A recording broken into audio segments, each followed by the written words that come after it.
우리가 다 현대인들인데요, 현대인들이 살아가는 삶의 모습을 객관화시켜서 좀 멀리서 우리가 바라보면 여러 가지 모양을 볼 수가 있습니다. 일단은 사람들이 수천 년 살 것처럼 살아갑니다. 인간의 생명이 길어야 100년인데 살아가는 모습을 보면 수백 년, 어떤 사람은 수천 년 살아갈 것처럼 그렇게 살아갑니다. 마치 이 세상에서의 삶이 끝나지 않을 것처럼 살아가는 사람들이 참 많습니다. 50이 넘고 60이 넘고 70이 넘으면 길어야 50년 사는 것이고 1, 20년 살면 많이 사는 분도 있을 것인데, 그렇게 많은 사람이 이제 죽지 않습니까? 근데 자신이 죽는다는 것에 대해서는 현실감 있게 받아들이지 않는, 이게 현대인들의 모습입니다. 또 그런가 하면 눈에 보이는 것만 추구하며 살아갑니다. 마치 눈에 안 보이는 것은 없는 것처럼. 여러분, 눈에 안 보이는 것은 없는 겁니까?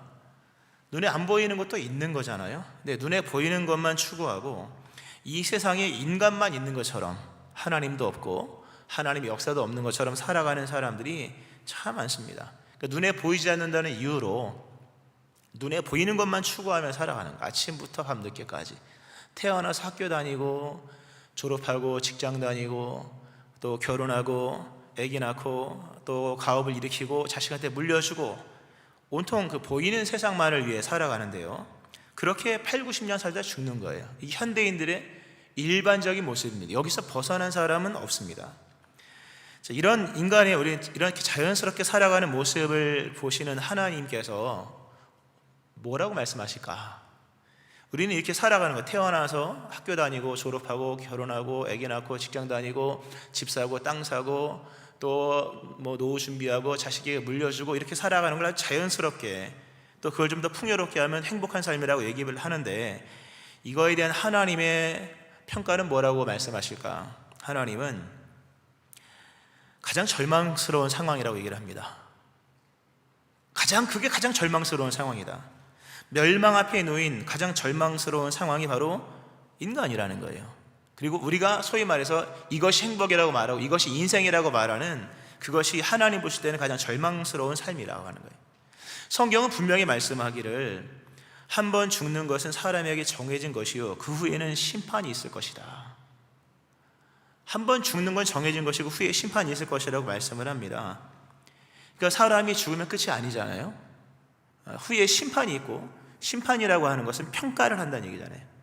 그리고 평가에 따라서 상이 될 수 있고 아니면 뭔가 벌이 있는 거지 않습니까? 그것이 정해진 것이고 후에 그렇게 일어난다고 하는 거예요. 사람이 죽으면 끝이 아니죠. 천국이 있고 지옥이 있다는 거예요. 그러므로 우리는 그 심판이 있다고 하는 사실을 기억하면서 살아가야 하는 것인데, 많은 사람이 자연스럽게 살아갑니다. 태어나서 학교 다니고 결혼하고 아기 낳고 집 사고 차 사고 땅 사고 아파트 사고 이렇게 살아가다가 죽는데요, 그렇게 자연스럽게 태어나서 자연스럽게 죽으면 지옥 간다는 거예요, 여러분. 어떠한 준비 없이 그냥 평범하게 살다가, 큰 흉악범을 얘기하는 게 아닙니다. 평범하게 살다가, 그렇게 행복하게 살다가 그대로 죽으면 멸망이 이르게 된다. 이것이 성경이 우리에게 말씀하는 아주 중요한 말씀입니다. 누구도 죽음 이후에 다가오는 심판을 준비함 없이 이 땅이 전부인 것처럼, 그렇게 보이는 것이 전부인 것처럼 살다가 자연스럽게 죽어요. 참 좋은 거지만 성경의 말씀에 따르면 그 뒤에 심판이 있고, 그렇게 살다가는 멸망에 이르게 된다고 말씀을 합니다. 우리는 믿음 생활을 해야 될 것인데, 믿음 생활이라고 하는 것은 근본적으로 믿음의 생각이 있어야 됩니다. 또 믿음의 마음이 있어야 되고요. 우리 믿음이라는 건 뭐냐 할 때 두 번 생각하는 겁니다. 두 번째 생각인 거예요. 우리가 회개라고 하는 단어를 성경에서 참 여러 번, 새벽 기도도 말씀을 드리고 이 대예배 때도 여러 번 말씀을 드렸습니다만, 회개라고 하는 것은 다시 생각하는 거예요. 이 메타노메오라고 하는 단어의 뜻이 생각을 생각하다라는 뜻입니다. 생각을 생각하는 거예요. 그게 두 번째 생각이죠. 그리고 다시 생각하는 거예요. 더 나아가서 인간의 생각이 아니라 하나님의 생각대로 생각하는 거예요. 이게 회개인 거예요. 우리가 살아가는 삶이 과연 이렇게, 오늘도 우리는 다 똑같잖아요, 여러분. 나이가 다를 뿐이지 다 똑같은 삶을 살아갑니다. 학교 가는 애가 있고, 우린 전에 학교 갔었고, 결혼하는 청년들이 있고, 우린 전에 결혼했고요 벌써. 이런 시간차만 있을 뿐이지 모두가 다 똑같이 살아가고 있는 것인데, 이게 과연 정상일까? 이 믿음이에요, 여러분. 이게 정상일까? 이게 전부일까? 이렇게 살아가면 되는 것인가? 라고 하는 이 두 번째 질문, 두 번째 생각, 또는 생각을 다시 생각하는 것, 이 믿음인 거예요. 성경 로마서 12장 말씀에 너희는 이 세대를 본받지 말고 오직 마음을 새롭게 함으로 변화를 받아 하나님의 선하시고 기뻐하시고 온전하신 뜻이 무엇인지 분별하도록 하라. 이 세대를 본받지 말라. 이 세대를 본받지 말아라. 이렇게 아무렇지도 않게 태어나서 살다가 아무렇지도 않게 그냥 죽는 것, 그걸 잘 사는 것으로 여기는 이 세대를 본받지 말라고 말씀하시는데요, 거기서 말하는 이 세대를 본받지 말라고 말씀하신 부분에서 이 세대는 뭐 세상의 유행과 풍조를 말하는 게 아닙니다. 세상에 유행이 있지 않습니까? 옷도 무슨 색깔 유행하고 헤어 스타일도 무슨 유행을 하고 자동차도 유행이 있고 심지어 아파트도 유행을 하고 하잖아요. 근데 그런 유행을 얘기하는 게 아니라 이 세대를 본받지 말라고 하는 그 이 세대의 그 헬라어의 원뜻은 세상의 시간입니다. 세상의 시간을 본받지 말아라. 너희는 이 세대를 본받지 말라고 말씀하신 것이 이 세대 사람들의 그 행동과 행태를 본받지 말라라는 의미도 있겠지만, 근본의 의미는 이 세상의 시간 개념을 본받지 말아라는 거예요. 그러니까 조금 의역을 하면 이 세상 사람들의 시간 이해를 본받지 말아라. 이 세상 사람들은요, 이 세상의 시간 개념을 가지고 살아갑니다. 100년을 산다고 생각하고 살아가는 거예요. 물론 수천 년 살 것처럼 살아가지만 결국 100년 밖에 못 살지 않습니까? 더 짧게 살 수도 있는 것이고, 근데 중요한 시간은 인간의 생각과 행동을 지배한다는 거예요. 그러니까 시간 개념이 달라지지 않으면 행동은 달라지지 않습니다. 시간에 대한 이해가 달라지지 않으면 생각이 변화되지 않는 거예요. 시간은 인간의 생각과 행동을 지배하는 거예요.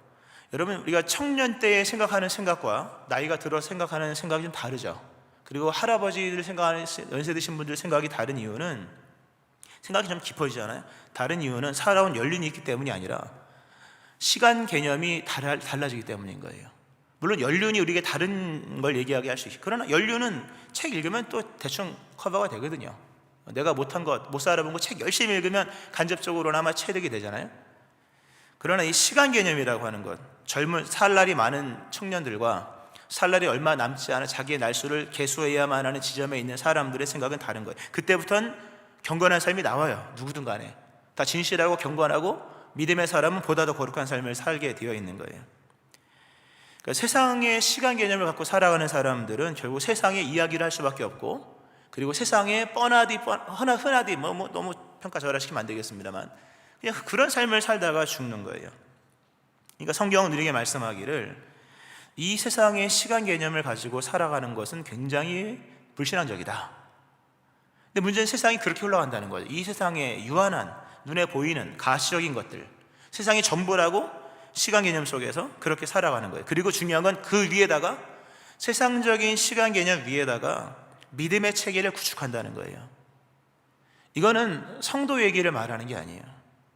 세상적인 시간 개념 위에다가 모든 사람들은 자신의 믿음의 체계를 구축하며 살아갑니다. 이 믿음이라고 하는 것이 기독교 전용어는 아니잖아요. 물론 내용은 우리가 특별한 게 있지만 이 세상은요, 믿음의 체계 속에서 움직입니다. 사회는 약속으로 움직이잖아요. 우리가 교회 올 때 차 끌고 오신 분들 많을 텐데요, 빨간색은 멈추고 파란색은 가는 거예요. 교차로에서 빨간색 신호 멈추고 좌회전 신호 받고 이렇게 오는 거지 않습니까? 이게 약속이잖아요. 서로 빨간색에 멈춰야 된다, 다 약속한 거예요. 그리고 파란색이 가는 거다, 다 약속한 거예요. 중요한 약속을 했다는 게 아니라 믿음이 있다는 거예요. 내가 파란색을 보고 갈 수 있는 것은 저쪽에 빨간색 불을 보고 누군가 서줄 것을 믿는 거예요. 그러므로 사회는 약속으로 움직이는 것이지만 동시에 사회는 믿음의 체계 속에서 움직이는 거예요. 우리가 은행에 돈을 맡깁니다, 여러분. 돈이 얼마나 귀합니까? 전 돈 맡길 정도면 아마 최고로 믿는 거라고 생각합니다. 누군가에게, 만약에 개인에게 몇 억씩 맡기겠습니까? 근데 은행에다 맡기잖아요. 이렇게 열심히 피땀 흘려 번 돈을 맡긴다고 하는 것은 믿는다는 거죠. 뭘 믿는 거예요? 이 사회의 믿음의 체계를 믿는다는 거예요. 내가 은행에 돈을 맡겨도 은행은 그것을 사기치지 않을 것이며 내가 원할 때 언제든지 줄 수 있다는 것을 믿는 거예요. 우리가 살아가는 세상은 믿음의 체계입니다. 우리가 대화하는 대화도요, 다 공통의 관념을 가지고 하는 거예요. 공통의 개념이 있기 때문에 대화가 되는 것이고 소통이 되는 것이고, 계약으로 움직이고 약속으로 유지되며 거대하게 엮인 믿음의 체계 속에서 세상은 그렇게 흘러가는 거예요. 계속 발전되어 가는 거예요. 이게 바로 세상입니다. 결국 세상은 거대한 믿음의 체계 위에서 움직이는 거예요. 그러므로 예수를 안 믿는 사람이라도 다 믿음이 있는 거예요. 물론 대상은 다르지만, 우리가 소위 말해서 이 세상을 움직이는 관념과 믿음의 체계를 이데올로기라고 하잖아요. 우리가 민주주의, 정치적으로 민주주의고 경제 방식은 자본주의고 그게 이데올로기잖아요. 우리가 이데올로기지 않습니까? 이데올로기가 사전적 의미는 관념과 믿음의 체계입니다. 사회를 이끌고 또는 제약하는 관념과 믿음의 체계. 그러니까 이 세상이 믿음의 체계 속에서 움직여요. 우리는 다 믿음 생활을 하는 거예요. 다 신호등을 보면서도 믿음 생활을 하는 것이고, 은행에 입출금하는 것도 믿음 생활을 하는 것이고, 다 그렇게 믿음 생활을 하는 거예요. 근데 문제는 좋습니다. 그렇게 돌아가는 게 맞고요. 문제는 세상이 돌아가게 하는 믿음의 체계가 세상적 시간 이해 속에서만 유지된다고 하는 거예요. 그걸 세상적 시간 개념 속에서 죽으면 끝이라고 하는 그 세상적 시간 이해 속에 그 위에 믿음을 건축하는 거예요. 그러니까 문제가 되는 시간이 오겠죠. 언제? 세상이 끝날 때. 세상이 안 끝나면 괜찮아요, 여러분. 내가 이 땅에서 영원히 수백 년 살면 괜찮은 거예요. 그러나 내 날수가 많이 안 남았잖아요, 여러분. 100년 이상 살 사람 아무도 없어요, 여러분. 그렇지 않습니까? 다 죽게 되는 거예요. 그 날이 온다는 게 우리에게 중요한 얘기고, 이 세상이 영원하지 않다는 것 자체가 중요한 거예요. 만약 이 세상이 영원하고 우리가 여기서 적어도 수백 년, 수천 년 산다면 오늘 말씀은 좀 먼 얘기가 될 수가 있겠으나, 세상은 종말이 올 것이며 개인의 종말도 올 것입니다. 그러므로 이 세상의 시간 개념 위에 기반을 두고 있는 우리의 모든 믿음의 체계는 어느 순간에 와르르 무너진다는 거예요. 무너지게 되는 거예요, 결국은. 우리는 이런 세상을 살면서 늘 질문해야 됩니다. 정말 이건 믿을 수 있는 것인가?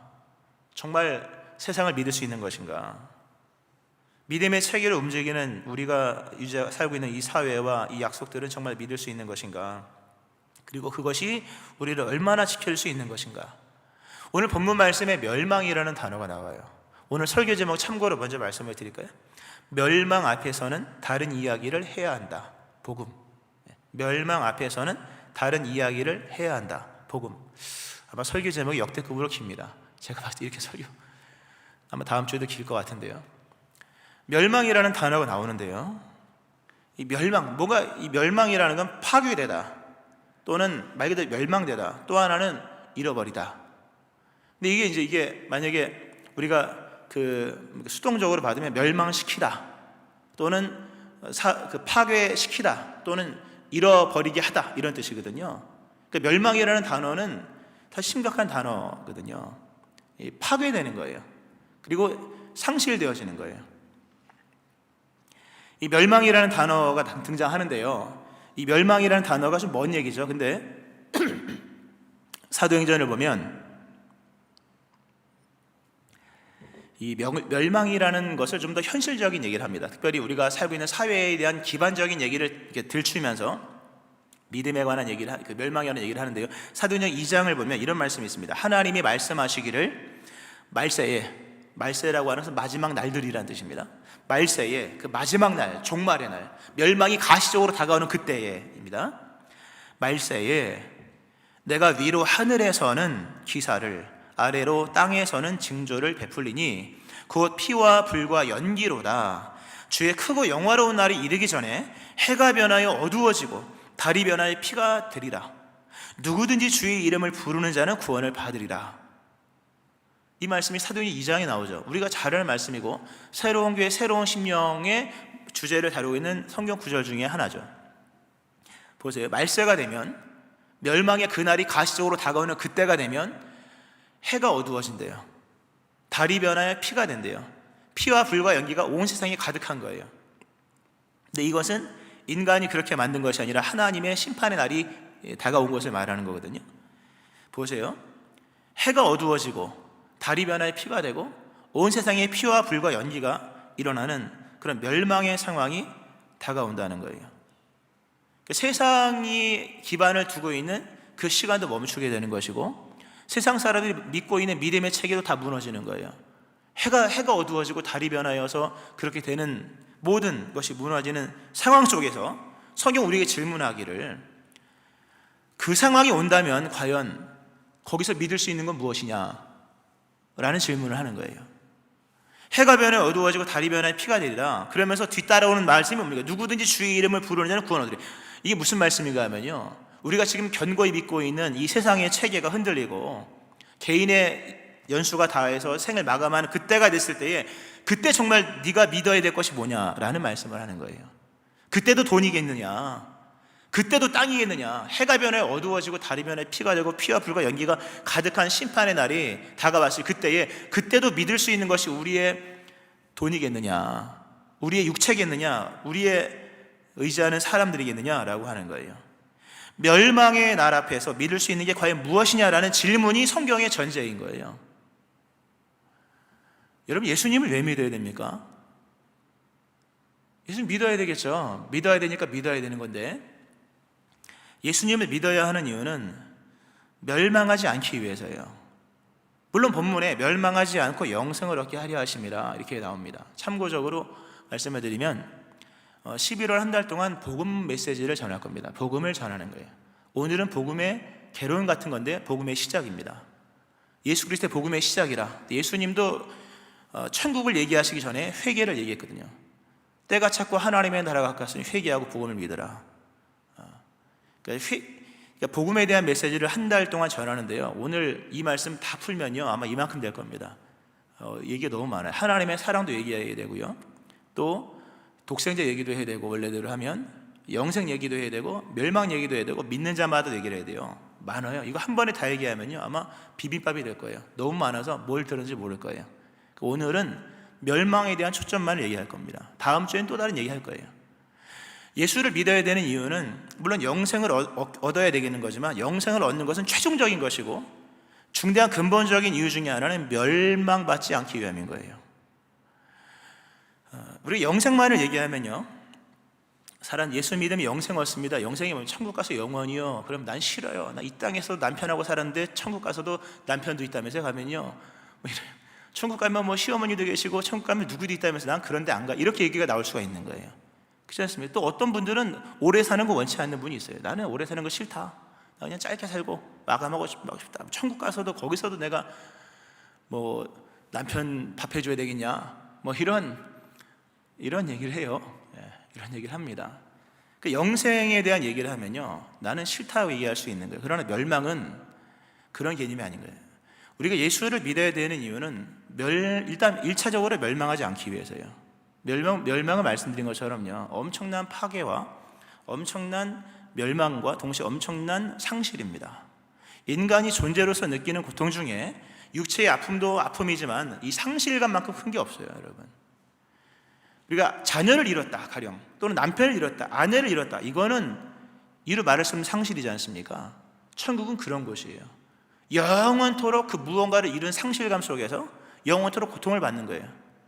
굉장히 존재적인 얘기를 했습니다만, 파멸도 마찬가지. 한 번에 뭐 핵폭탄 터지듯이 빵 터지고 끝나는 게 아니라는 거죠.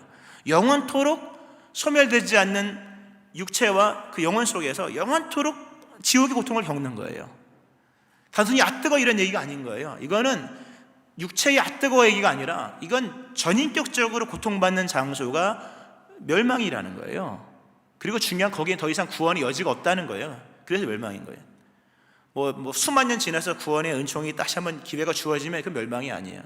기회가 끝나버린 그 시점, 거기서 영원히 고통받는, 그리고 인간으로서 고통받는 그 실존의 고통이 있는 것이 멸망이에요. 예수를 믿어야만 하는 이유, 하나님께서 아들을 보내신 이유는 멸망하지 않고가 첫 번째예요. 그리고 뭡니까? 영생 얻는 거예요. 만약에 멸망이 없이, 멸망은 없는 거다, 없고 영생만 얘기한다면 영생 선택하지 않은 사람 굉장히 많을 거예요. 천국 안 가고 그냥 없어지면 끝나네. 그것도 나쁘진 않을 것 같아요. 영생 없이 그냥 없어진다, 아예.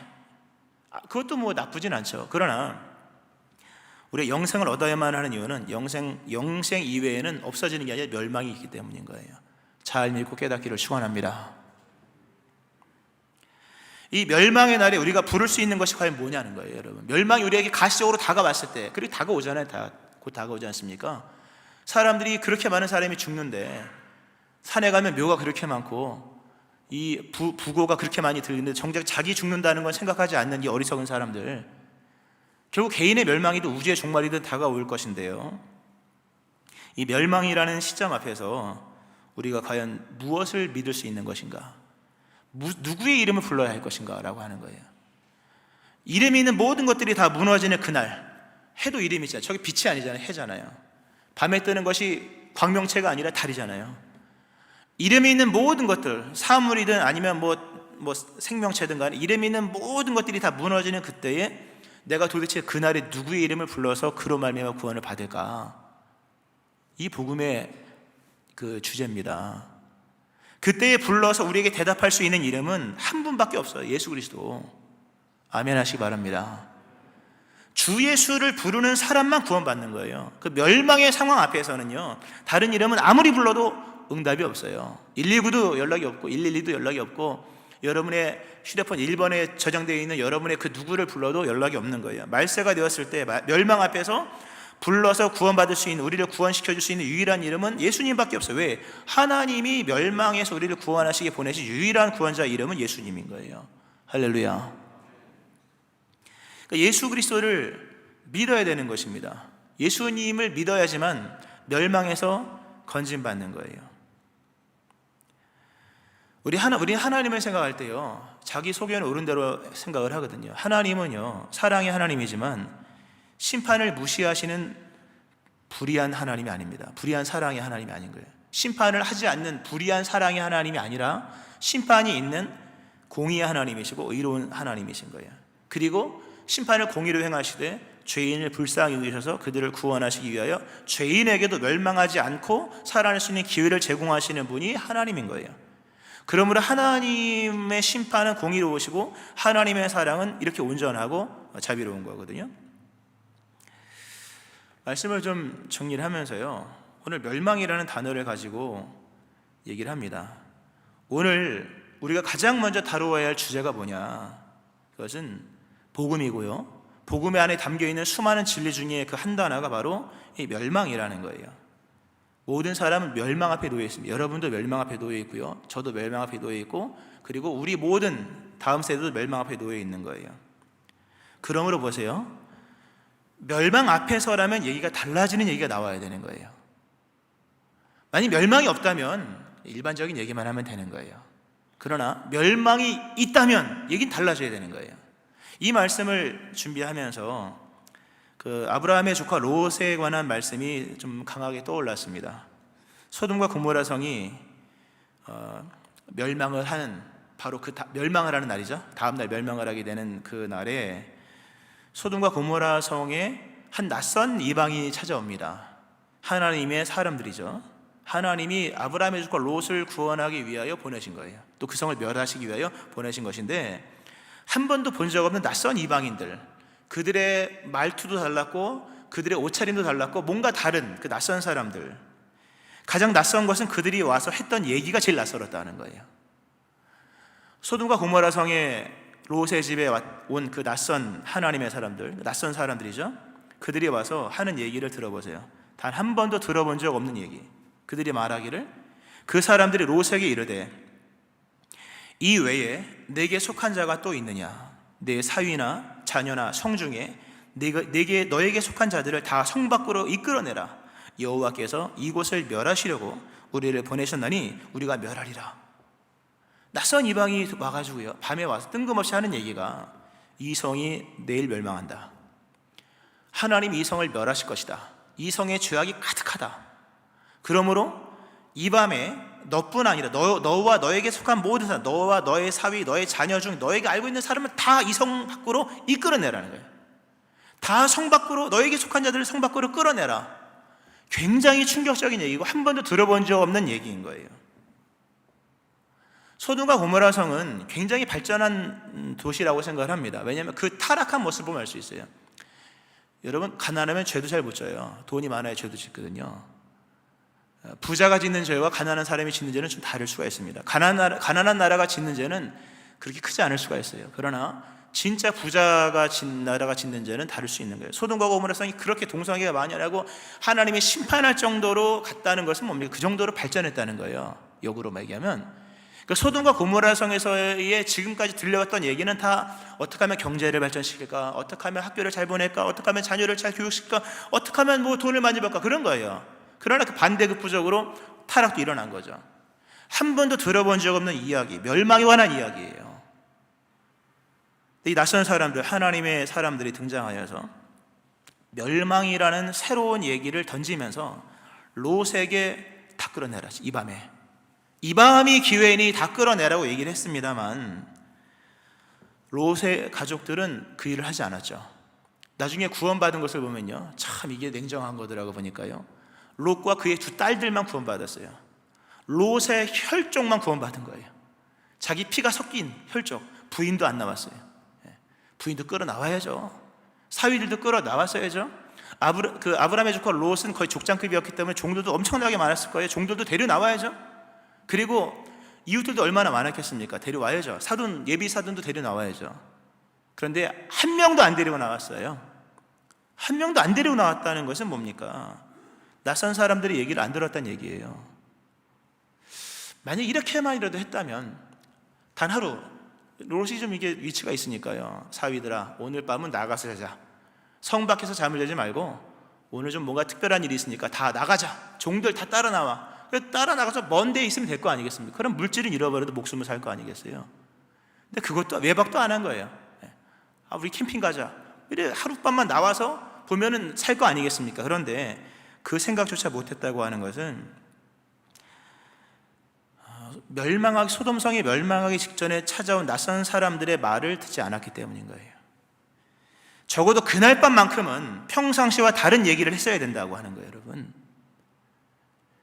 멸망이 다가오는 그 멸망 직전의 그날 밤만큼은 평상시에 하는 얘기와 다른 얘기를 해야 되는 거예요. 어떻게 하면 돈 벌까, 어떻게 하면 애 시험 잘 보고 취직하고 애기 낳고 뭐 집 사고 땅 사고 어떻게 하면 물려줄까, 이런 얘기는 평상시에 하는 거고요. 적어도 이날만큼은 뭡니까? 다른 얘기를 했어야 되는 거예요. 만일 롯의 가족이 낯선 사람들이 찾아와서 제시하는 멸망이라는 단어를 붙들고 다른 얘기를 했다면 적어도 뭐 영원히는 아니지, 뭐 아주는 아니지만 하룻밤만이라도 나가자, 이 얘기는 될 수 있을 거예요. 우리가 전도를 할 때 한 번만이라도 교회 오라, 이 얘기 못하는 이유는요, 멸망이라는 주제 앞에서 다른 이야기를 하지 않는다는 걸 의미하는 거예요, 여러분. 평상시와 다른 이야기를 할 수 있는 사람이 예수 믿는 사람이에요. 믿으십니까? 예수 믿는 사람이 안 믿는 사람과 맨날 똑같은 얘기를 한다. 평생 동안 한 번도, 단 하루도 다른 얘기 없이 맨날 뉴스 보고 주식 보고 땅 보고 뭐 결혼하고, 반복된 얘기 그만하겠습니다만, 그렇게만 똑같은 안 믿는 사람과 동일한 얘기를 일평생 하다 죽었다. 그 지옥 가는 거예요. 믿음이라고 하는 것은 평상시와 다른 얘기를 하는 겁니다. 믿고 깨닫기를 축원합니다. 다른 얘기를 해야 돼요, 여러분. 멸망 앞에서는 다른 얘기를 해야 되는 것이, 거기서도 무슨 세상적인 얘기를 하겠습니까? 오늘 우리에게 가장 중요한 것은 복음이에요. 왜냐하면 멸망이 다가오고 있기 때문인 거예요. 먼 얘기 같죠? 먼 얘기가 아닙니다. 잘 들어보세요. 하나님께서 예수님을 통해서 2000년 전에 구원에 관한 것을 완성시켜 놓으셨어요. 성령까지 보내서 이 도장까지 찍으셨어요. 보증인까지 세우셨다는 거죠. 구원의 방법을 그렇게 완벽하게 이루셨다고 하는 것은 뭡니까? 멸망이 시작됐다는 얘기예요. 구원의 방법을 완성시켜 놓았다고 하는 것은 멸망이 확정됐다는 얘기예요. 믿기만 하면 구원받도록 그렇게 정말 쉽게 만들어 놨다고, 구원의 방법을 쉽게 만들어 놓았다는 것은 멸망이 그 정도로 뭡니까? 참혹하다는 얘기예요. 우리가 멸망이라고 하는 주제를 소홀히 여기지 말아야 되는 거예요. 멸망이라는 사실 앞에서 우리는 다른 얘기를 해야 되는 거예요. 복음은 기쁜 소식이에요. 그러나 동시에 누군가에게는 굉장히 낯선 소식입니다. 복음은 세상에서 가장 진지한 얘기예요. 동시에 누군가에게는 가장 우스꽝스러운 얘기가 될 수가 있는 거예요. 어쩌면 예수 믿는 사람들 중에도. 우리는 이 낯선 소식을 들어야 돼요. 이방인으로 오신, 낯선 자로 오신 그리스도 예수, 하나님 보내신 그리스도 예수께서 말씀하신 이 메시지를 들어야 돼요. 이 낯선 소식을 심각하게 받아들이고 평상시와 다른 주제를 가지고, 이 멸망과 구원과 영생이라는 주제를 가지고 얘기를 해나가는 거예요. 이게 믿음의 사람이에요. 이게 전도이며 이게 신앙생활인 거예요. 멸망하지 않게 해줘야 여러분 기독교입니다. 기독교가 여러분 세상을 이롭게 하는 것 좋아요. 그러나 그게 기독교입니까 여러분? 세상에 뭐 여러 가지 것들을 제공하는 거 좋아요. 그러나 그게 기독교냐라고 하는 거죠. 멸망치 않고 영생을 얻게 해야만 구원자인 것처럼 멸망하지 않게 해줘야 기독교인 줄로 믿으시기 바랍니다. 멸망하지 않게 해줘야 예수 믿는 사람인 거예요. 세상에서 돈을 많이 버는 것도 중요하고 오래 사는 것도 중요하지만 오래 사는 것보다 더 중요한 것은 영원히 사는 거예요. 넉넉하게 사는 것보다 더 중요한 것은 의롭게 살아가는 거예요. 수많은 문제를 해결하는 것보다 가장 중요한 것은 죄의 문제를 해결하는 거예요. 오늘 우리에게 가장 중요한 주제는 멸망 앞에서의 무엇을 얘기할 것인가, 복음이라는 거예요. 아멘 하시기 바랍니다. 말씀 맺겠습니다. 사람들이 특히 죄인이 멸망당하는 이유는 죄 때문에 멸망당하는 것이 아니라 멸망 앞에서 다른 얘기를 하고 있기 때문에 멸망을 당하는 거예요. 멸망 앞에서 다른 행동을 하고 있기 때문에 멸망을 당하는 거예요. 이미 하나님께서 구원자를 보내셨어요. 그 말씀을 주셨습니다. 예수를 믿는 사람은 구원을 받습니다. 죄와 상관없이. 예수님을 이야기하는 사람 하나님이 기뻐하십니다. 이 세상 멸망 앞에서 이제는 다른 이야기를 해야 할 것이며 다른 삶을 살아야 할 것이며 이 낯선 복음을 믿어야 할 것이며 더 나아가 이 낯선 복음을 전해야 될 것입니다. 이 큰 구원의 은총이 여러분 가운데 일어나기를 주의 이름으로 축원합니다. 아멘. 기도하겠습니다.